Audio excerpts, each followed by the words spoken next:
नमस्कार, मेरा नाम आलोक है। आप लाइव स्ट्रीज देख रहे हैं। रात के 10 बज चुके हैं और देखिए, हमें मालूम है बिहार के गांव में, टोले मोहल्ले में हर व्यक्ति की नज़र है सीट शेयरिंग को लेकर के।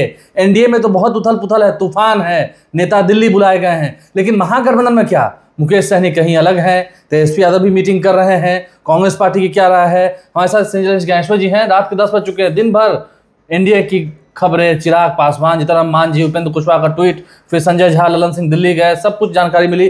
अब महागठबंधन में क्या? देखिए आलोक जी, आपने कहा कि तूफान है एनडीए में। हाँ। हम यह बता दें रात को 10 बजे कि देखिए इंडिया ब्लॉक में महागठबंधन में महातूफान है। महातूफान। और आज की रात अंतिम है, आज की रात भारी है। यही रात अंतिम, यही रात भारी। यही रात अंतिम, यही रात भारी। आज रात को फैसला हो जाना है। देखिए एनडीए और इंडिया ब्लॉक में क्या अंतर है, महागठबंधन और एनडीए में क्या अंतर है।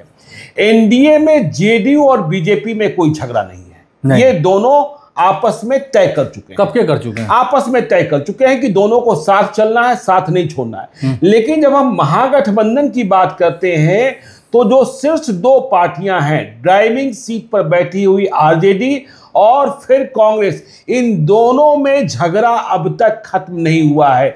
नहीं खत्म हुआ है, बात नहीं बन रही है, क्योंकि तेजस्वी यादव बहुत झुकने को तैयार नहीं है। और उनका कहना भी सही है कि हम 130 से नीचे कहां तक चले जाएं, 135 से कम कैसे हो जाएं, 122 मैजिकल फिगर है। और तेजस्वी यादव की इन बातों में दम है कि बिहार में यदि पहचान है तो आरजेडी की है, वोट बैंक है तो आरजेडी का है। आप हमारे साथ हैं तो आपको फायदा मिलता है, आपके साथ होने से हमें बहुत फायदा नहीं मिलता है। लेकिन कांग्रेस भी जो है इस कदर जीत पर अड़ी है कि मत पूछिए, मत पूछिए। देखिए 70 की बात नहीं हो रही है, 50 से 55 सीटें देने के लिए तेजस्वी यादव तैयार हैं। किसी भी वक्त फैसला हो सकता है। लेकिन कांग्रेस इस बात पर अड़ गई है, 62 से कम नहीं, 62 से कम नहीं। और कहा जा रहा है, अब देखिए कहा जा रहा है कि 55 और 62 में क्या अंतर है, 55 और 60 में क्या अंतर, 5 सीट का अंतर है। अरे बहुत अंतर है, बहुत अंतर है। और सिर्फ देखिए तेजस्वी यादव को, कांग्रेस को ही नहीं देखना है, मुकेश सहनी से भी हम आपको बता दें कि बात खत्म नहीं हुई है, लेकिन बात बनी भी नहीं है, बात बिगड़ती ही जा रही है। तो कांग्रेस से पहले बात बने तब ना मुकेश सहनी या लेफ्ट पार्टीज। और देखिए इस कारण क्या स्थितियां पैदा हो गई है कि सारे घटक दल जो हैं अपने नेताओं को कह रहे हैं कि जाकर नामांकन भर दीजिए। नामांकन भरने का वक्त नहीं रह गया, सिंबल अभी नहीं देंगे, सिंबल अभी नहीं देंगे। जब सिंबल देंगे तो वह अधिकृत उम्मीदवार माना जाएगा। लेकिन कैसी कैसी अड़चने, अब देखिए माले भी तनी हुई है और माले का अधिकार बनता भी है, इसमें कहीं कोई शक नहीं है। स्ट्राइक रेट अच्छा था, स्ट्राइक रेट अच्छा था। हाँ, और देखिए यदि आरजेडी और माले यदि फ्रेंडली फाइट की स्थिति में आ जाए तो महागठबंधन को नुकसान हो जाएगा आलोक जी। तो इसलिए माले का अधिकार बनता है। लेकिन तेजस्वी यादव को कांग्रेस ने ऐसे घेर रखा है और कांग्रेस तेजस्वी यादव की कोई बात मानने को तैयार तो है नहीं। देखिए तेजस्वी यादव से आपको बात मनमानी है, कुछ लेना है, तो आपको तेजस्वी यादव को मुख्यमंत्री का उम्मीदवार घोषित करने में क्या परेशानी थी?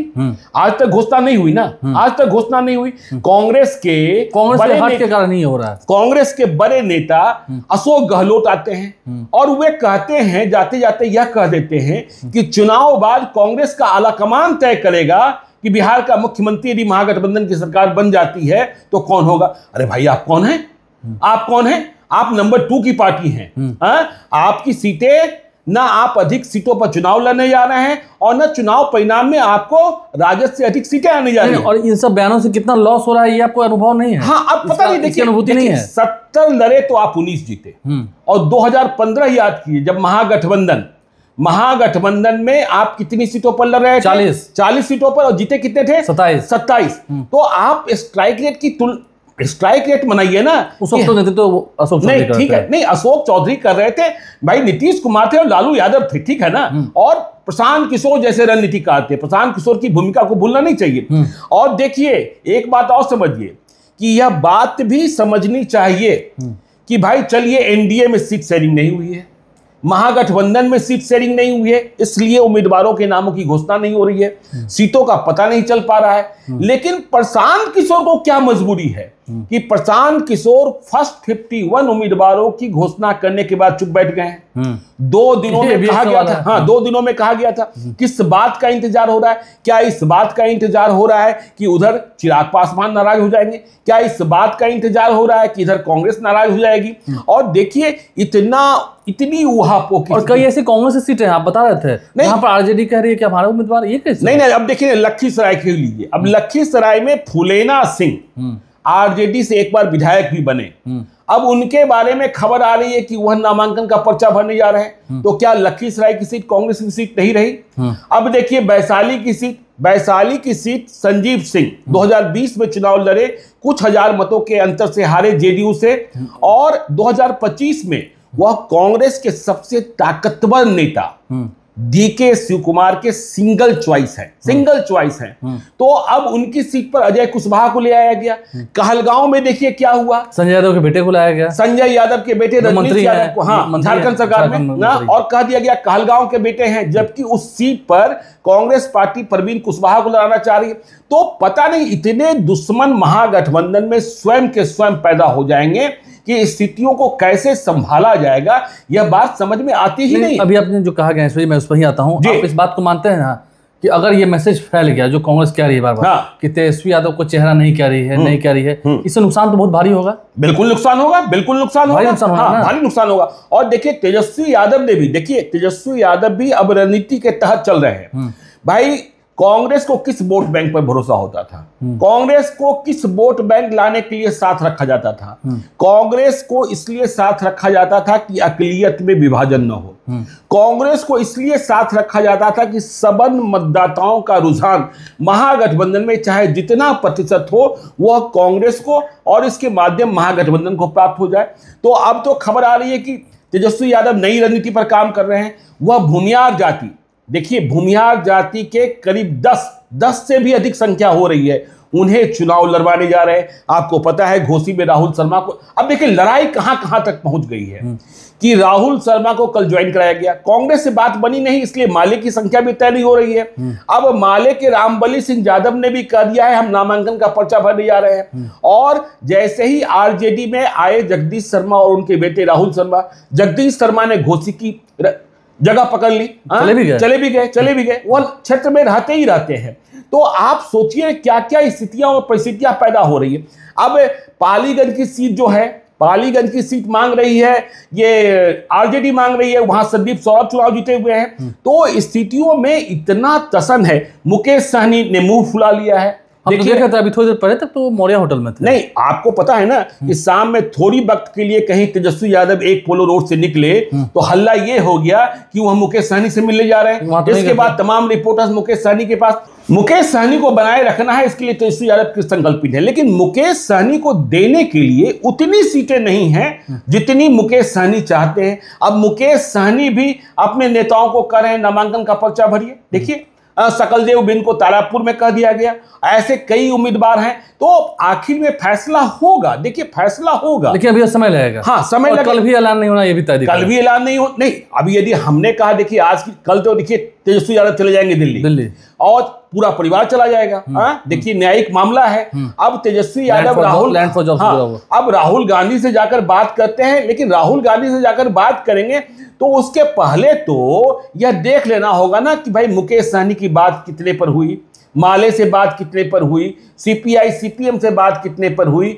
आज इंडियन इंक्लूसिव पार्टी नई पार्टी है, आईआईपी, उनके नेता इंजीनियर आईपी गुप्ता ने भी तेजस्वी यादव से मुलाकात कर ली। और तेजस्वी यादव से मुलाकात के पहले कल हुआ कांग्रेस के प्रभारी कृष्णा आलाबारू से मिले थे।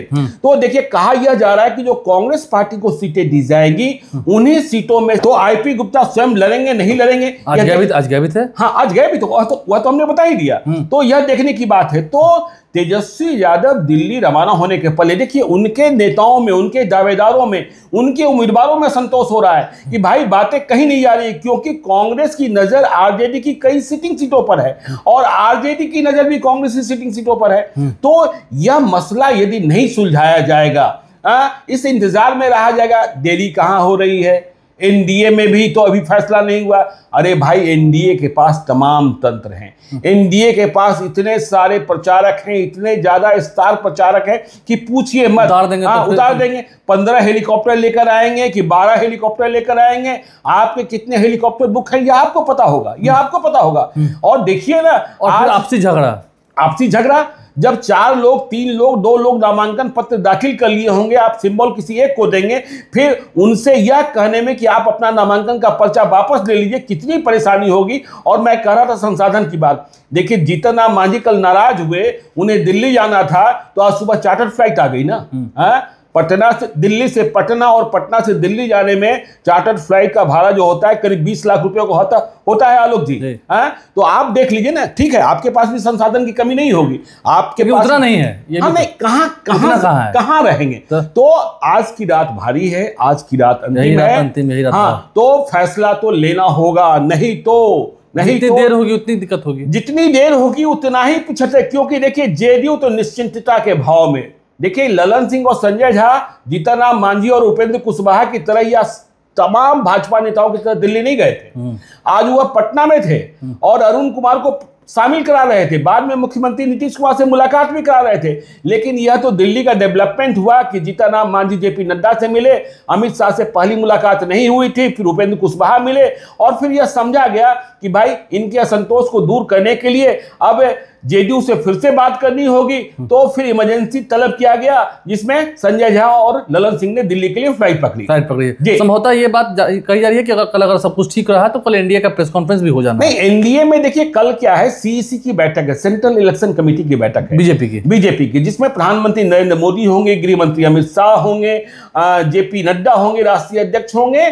और फिर वहां उम्मीदवारों पर, तो उम्मीदवारों को तय करने के पहले एनडीए में भी यह तय हो जाना है। देखिए यह बात सही है कि सीटों को लेकर एक फैसला हुआ, जिसके बारे में हमने कल रात को जानकारी दी। 29 पर चिराग पासवान मान गए और बीजेपी ने यह सोचा कि 7 पर हम जीतन राम मांझी को मना लेंगे, 6 पर आरएलएम को मना लेंगे। तो जीतन राम मांझी और उपेंद्र कुशवाहा माने नहीं। अब इनके लिए यदि सीटें बढ़ती है तो कटौती किसमें होती है? क्या चिराग पासवान में कटौती होगी? क्या 29 से घटकर वह 26 पर आ जाएंगे, या फिर जेडीयू भाजपा 101 100 से भी नीचे आएंगे? यह देखने की बात है। लेकिन हाँ, महागठबंधन में तैयारी पूरी करनी होगी, तैयारी मुकम्मल करनी होगी, ठीक है। और दूसरी बात रही कि जो जनता के बीच में एक असंतोष का भाव है, तेजस्वी यादव को मुख्यमंत्री चेहरा, ये बोलना, फिर हम कह रहे हैं इस वीडियो में, वो बोलना पड़ेगा। नहीं बोलेंगे तो चाहे कितना भी याद कीजिए ना आलोक जी, जब तक नीतीश कुमार के नाम को लेकर भ्रम की स्थिति थी, तब तक कहा जा रहा था ना कि एनडीए कैसे चुनौतियों से निपटेगा। इस भ्रम को दूर किया गया ना कि नीतीश कुमार ही है नेतृत्व में चुनाव लड़ेंगे।